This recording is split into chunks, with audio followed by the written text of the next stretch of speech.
another edition of Inside the Headset as we go all the way across to East Tennessee and talk to the head coach of the William Blount Governors, head coach Philip Shadowens. How you doing today, Coach?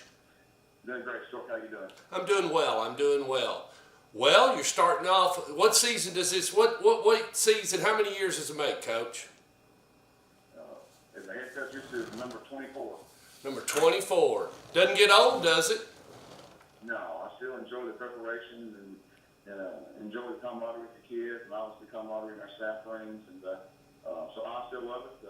Whenever I quit loving it, I don't do it anymore, but I still love doing it. Well, let's talk a little bit where we left off. You traveled up here, first round of the playoffs, played Oakland, and then that ended the William Blount Governors season and everything. But you were kind of in somewhat of a, you came a little bit with one of your hands tied behind your back, and we won't go into that. But how many players you got out right now, Coach? We got about 87, right at 90 players. I don't know the exact numbers, so I think it's right at 90 players total.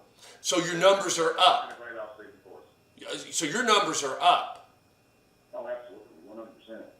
Okay, what's changed since then? Because you did not have 90 players when you arrived in Murfreesboro for that first round of the playoffs. What's changed at William Blount, Coach?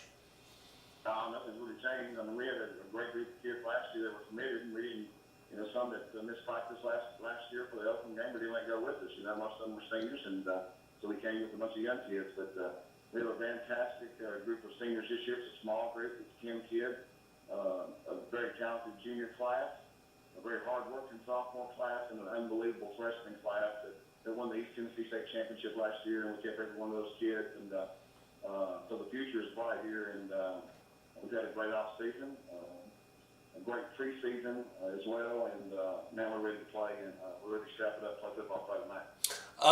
What have you been, talk to us a little bit about your preseason jamboree and just your scrimmages you've been going through. How have they been going? Who all have you seen, Coach?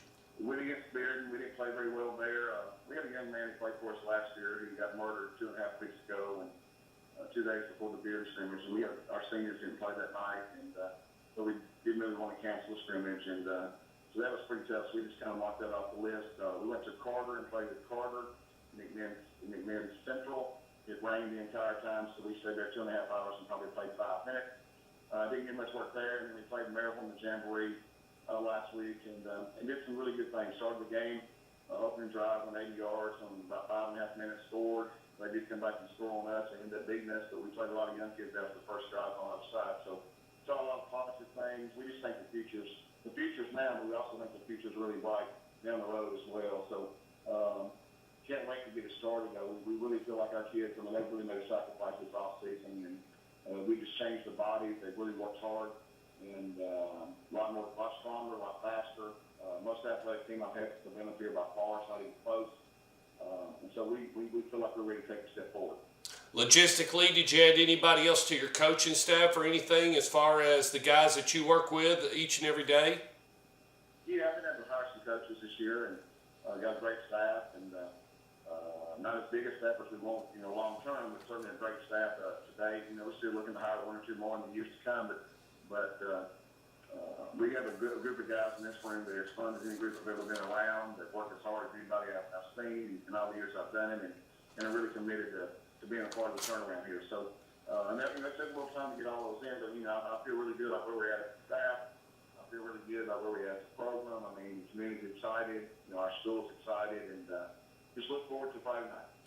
Non-conference wise on your schedule, you got Lenoir City, Anderson County, Jefferson County, and Stone Memorial, but you crank it up Friday night with Lenoir City. Talk to us a little bit about Lenoir City. A lot of 5-wide stuff, some 4-wide stuff, but just a lot of spread. Try to get you out of the box. I don't think they're very deep up front, and so they don't want to, they don't really want to pound you inside. That's not really their game. We got a quarterback that's extremely talented, both with his arm and his leg.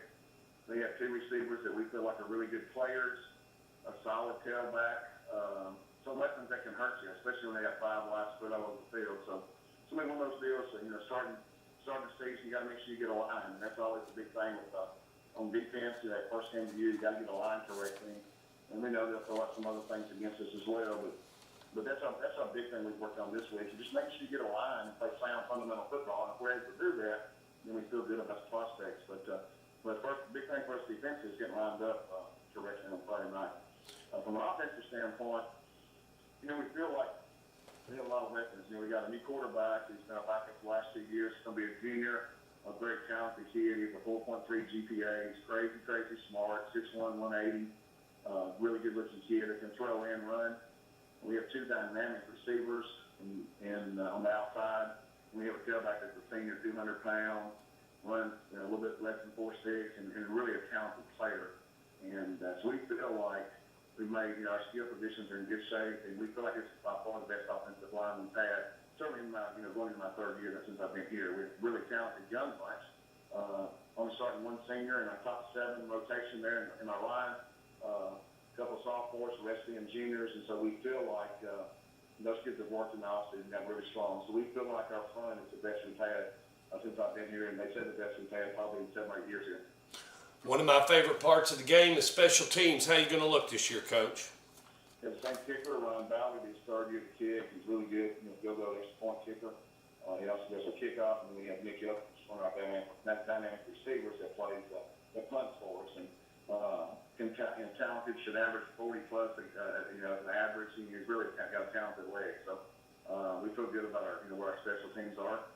That's something you obviously worry about going into game 1 because you don't do a lot of live stuff, with special teams during the preseason. So we're looking, obviously, that's something we work very hard on, and we certainly expect to execute that. But it's always one of those things going into game 1, you just never know sometimes. Well, Coach, be careful going over to Lenore City. I'll let you get back to your meeting, and we appreciate you visiting with us. And that game's at 7 o'clock at Lenore City, right? 7:30. 7:30, sorry. All right, we'll join up and follow William Blount Governors over to Lenore City for the 7:30 kickoff. Y'all be there.